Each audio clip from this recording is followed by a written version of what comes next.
In this quick tutorial, I'm going to explain you how to fix too many request Microsoft account login.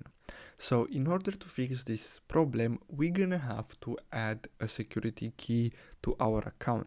So you just have to go to the My Profile page at My Account and then simply sign in into your Microsoft account. Now after you do that, you just have to select security info and then simply select add method. Then you just have to select security key from the add method list, and then we just have to click on add.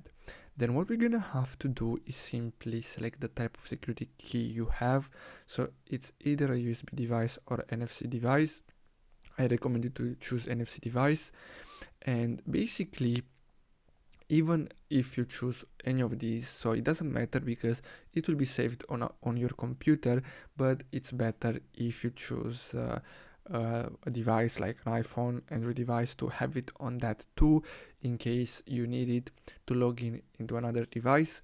So basically if you add the security key, this error should be fixed. So basically that's all for today's video, guys. I really hope you found this video helpful. Thanks for watching.